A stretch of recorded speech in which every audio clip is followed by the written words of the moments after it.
Film की शुरुआत सैडी, उसके दो भाई नोरा और डूडली से होती है, जो तीनों अपने माता पिता के साथ हिडन टेम्पल थीम पार्क में घूमने आए थे। लेकिन नोआ को इस बात पर विश्वास है कि वो हिडन टेम्पल कोई साधारण घूमने की जगह नहीं है, बल्कि असली है, क्योंकि आज से कई साल पहले ओलमेक नाम का राजा यहाँ रहा करता था। पर नोआ के भाई और बहनों को इस बात पर जरा भी विश्वास नहीं था।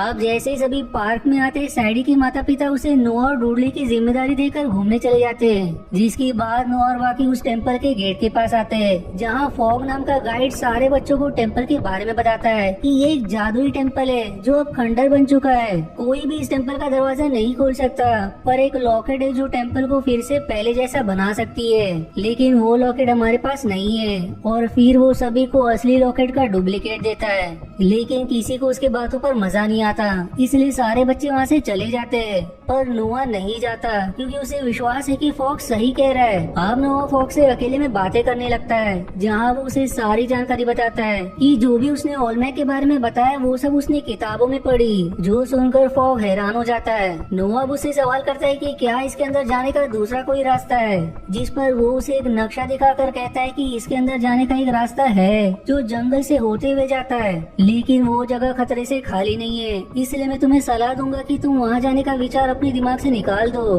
तभी फिर बाकी बच्चे भी टेम्पल के बारे में जाने के लिए जमा होने लगते हैं, इसलिए फॉग वहाँ से चला जाता है। लेकिन उसके जाने के बाद नोआ डूडली के साथ चुपके से जंगल की तरफ जाने लगता है। तब उन्हें जाते हुए सैडी देख लेती है, इसलिए वो भी उनके पीछे जाती है। लेकिन इससे पहले कि उनसे कहती है कि हमें वापस जाना होगा क्योंकि यहाँ खतरा हो सकता है, कि तभी अचानक ही वो तीनों एक गुप्त रास्ते के अंदर गिर जाते हैं, जिससे सैडी का फोन बाहर ही छूट जाता है। अब उस जगह को देखकर नोरा एकदम हैरान पर वहीं खुश भी हो जाता है, क्योंकि जो भी उसने किताबों में इस टेम्पल के बारे में सुना था वो सब कुछ असली है। फिर तभी उनके पास एक हरे रंग का बंदर आता है, जिसे देखकर नोआ और डूडली खुश हो जाते हैं। लेकिन सैडी यहाँ एक मिनट भी रुकना नहीं चाहती थी, इसलिए वो वहाँ से जाने लगती है। लेकिन जिस चीज के सहारे वो ऊपर जाने की कोशिश कर रही थी, अचानक ही वो चीज हिलने लगता है, और अब जैसे वहाँ की झाड़ियाँ हटती, वहाँ उन्हें ओलमेक के चेहरे का स्टैचू दिखाई देता है, जो उनसे सवाल करता है कि आखिर तुम लोग यहाँ क्या कर रहे हो। जिस पर नोआ जवाब देता है कि हम ये टेम्पल कब से देखना चाहते थे,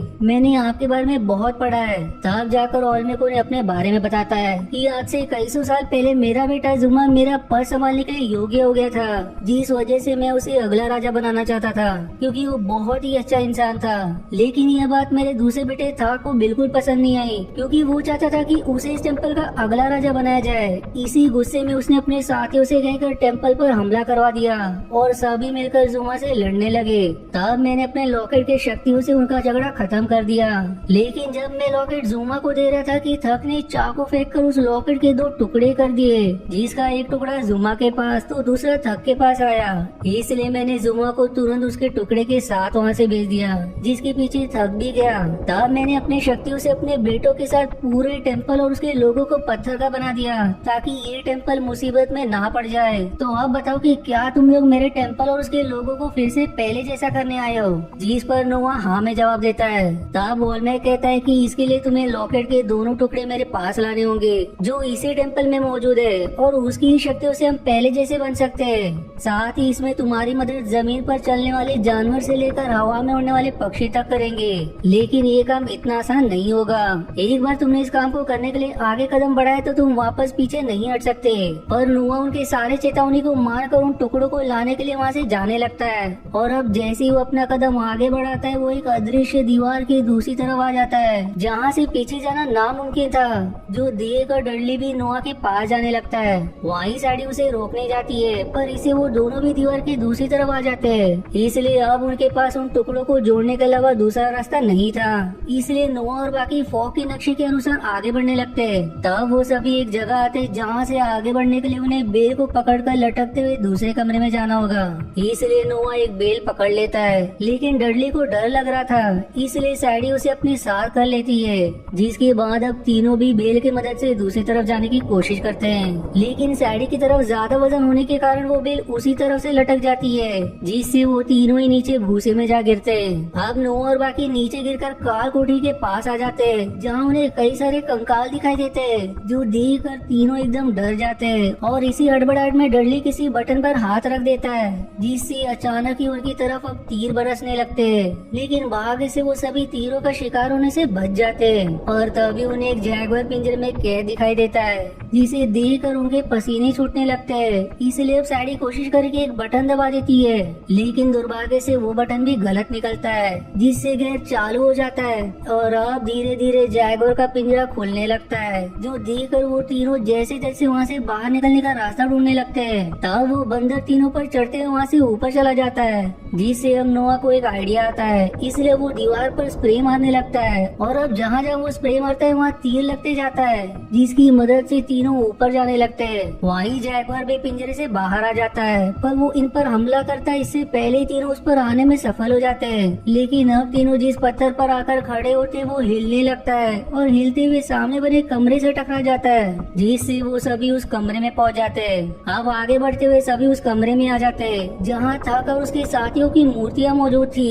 तभी फिर उन्हें थक के हाथ में लॉकेट का एक टुकड़ा मिल जाता है, जिसे वो तुरंत ले लेते हैं। लेकिन लॉकेट के निकलते ही थक और उसके साथी इंसानी रूप में आकर उनके पीछे पड़ जाते हैं, जिससे बचने के लिए तीनों वहाँ से भागने लगते हैं। और फिर काफी कोशिशों के बाद वो तीनों थक के साथियों से बचते हुए टेम्पल के बाहर आने में सफल हो जाते हैं। अब उन्हें अगले टुकड़े के लिए फिर से टेम्पल के अंदर जाना था, इसलिए नोआ नक्शे में टेम्पल के अंदर जाने का रास्ता ढूंढने लगता है, जो भाग्य से उन्हें मिल भी जाता है। पर उसके लिए नदी पार करना था, इसलिए वो तीनों एक लकड़ी की नाव की मदद से नदी पार करने लगते हैं। लेकिन तभी वहाँ थक अपने साथियों के साथ आ जाता है, जहाँ उसके साथी नदी में उतरकर उनके पीछे पड़ जाते हैं। लेकिन तभी अचानक उसके साथियों को नदी में रहने वाली अजीब मछलियाँ पकड़ने लगती है, जो देखकर नोआ और बाकी जैसे तैसे नदी के दूसरी तरफ आने में सफल हो जाते हैं। तब थक रस्सी की मदद से दूसरी तरफ आने की कोशिश करता है, पर एक मछली उसे भी काट लेती है, जिससे वो नदी में बहते हुए झरने की तरफ नीचे गिर जाता है। अब आगे बढ़ते हुए तीनों टेम्पल के अंदर एक कमरे में पहुंच जाते हैं, जहाँ उन्हें कई सारे सांप दिखाई देते हैं, जिसे देखकर सभी घबरा जाते हैं। नोआ कहता है कि हमें इन सांपों को पकड़कर सामने बनी मेदुसा की मूर्ति के सिर में लगाना होगा,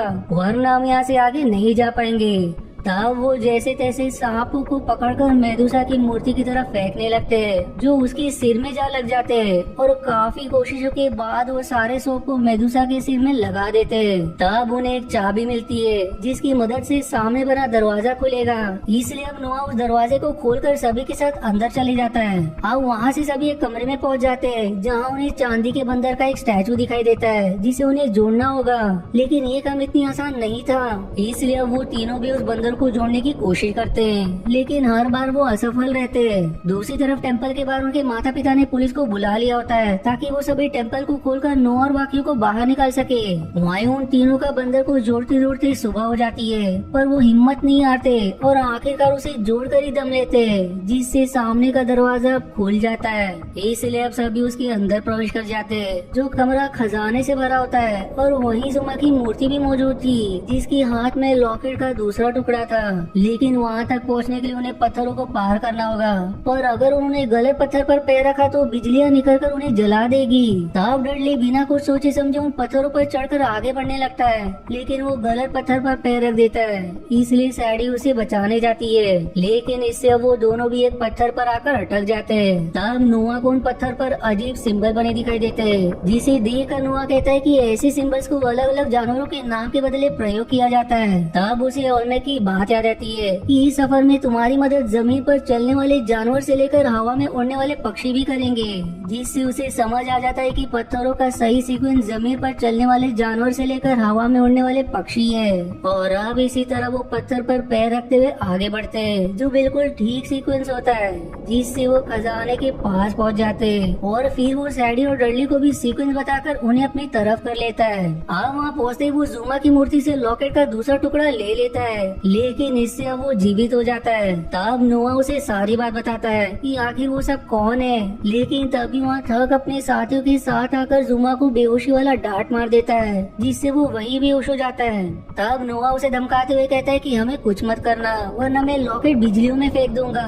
पर अब तक सैडी को ही पकड़ लेता है और उसे बिजलियों में गिराने की धमकी देते हुए नोआ से वो लॉकेट की मांग करता है, जहाँ अब सैडी उसे लॉकेट देने से मना भी करती है। पर अपनी बहन को बचाने के लिए नोआ उसे लॉकेट दे देता है, जिसके बाद अब तक मंत्र पढ़ते हुए उस लॉकेट को जोड़ देता है और इससे कुछ भी नहीं होता, जिसे देखकर वो हैरान हो जाता है क्योंकि ये फॉग द्वारा बनाया हुआ नकली लॉकेट था, जो देखकर थक एकदम गुस्सा हो जाता है। तब नोआ उस लॉकेट को जोड़कर उसकी शक्तियों से थक के साथियों पर हमला कर देता है, जिसके बाद वो तुरंत उस लॉकेट को लेकर ओल्मेक के पास जाने लगता है क्योंकि लॉकेट जुड़ने के 3 मिनट के अंदर उसे ओल्मेक को देना होगा, वरना उस लॉकेट की शक्तियाँ खत्म हो जाएगी। वहीं नोआ को वहाँ से जाता देख थक भी उसके पीछे जाता है और फिर थक के साथ ही सैडी और डडली को पकड़ लेते हैं, लेकिन तब जुमा होश में आकर उन्हें मारने लगता है। दूसरी तरफ अब थक भी नोआ के पीछे पड़ जाता है, जो देखकर नोआ उस बेल वाले रास्ते के पास आकर दूसरी तरफ कूद जाता है और थक भी उसका बैग पकड़ लेता है। इसलिए अब नोआ अपना बैग निकालकर उसे नीचे गिरा देता है, जहाँ जैगोर आकर उसे मार देता है, जिसके बाद फिर नोआ 3 मिनट के पूरे होने से पहले ही तुरंत उसे ओल्मेक की मूर्ति के नीचे लगा देता है, जिससे पूरा टेम्पल पहले जैसा हो जाता है और सारे लोग भी मूर्ति से इंसान बन जाते हैं। पर अब ओल्मेक नोआ का धन्यवाद करते हुए कहता है कि मैं अपने इंसानी शरीर में वापस नहीं आ सकता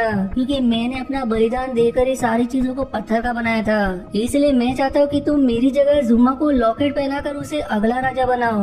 जो सुनकर नोआ खुश हो जाता है और अब जुमा को लॉकेट पहनाकर उसे अगला राजा बना देता है। तब ओल्मेक टेम्पल का दरवाजा खोल देता है, जिससे नोआ और बाकी टेम्पल के बाहर आ जाते हैं, जहाँ उनके माता पिता उन्हें देखकर एकदम खुश हो जाते हैं। तब सैडी अपने माता पिता से कहती है कि हम अगले साल भी यहीं आएंगे, जिस पर वो मान जाते हैं और फिर वो सभी हंसी खुशी अपने घर के लिए निकल जाते हैं। अब मूवी के आखिरी सीन में फॉग टेम्पल के अंदर होता है, जहाँ जुमा उसे वही बंदर का स्टैचू दिखाने लाता है, लेकिन गलती से फॉग से वो गिरकर अलग हो जाता है, जिस वजह से दोनों से जोड़ने की कोशिश करने लगते हैं, लेकिन नोआ और बाकियों की तरह उनसे भी वो जल्दी नहीं जुड़ता, जिस फनी एंडिंग के साथ ये मूवी यही समाप्त हो जाती है। आशा है आपको मेरी एक्सप्लेनेशन पसंद आई। यदि हाँ तो प्लीज वीडियो को लाइक करना और चैनल को सब्सक्राइब करके सपोर्ट करना ना भूलें। मिलते हैं अगले एक्सप्लेनेशन वीडियो में, तब तक के लिए धन्यवाद दोस्तों।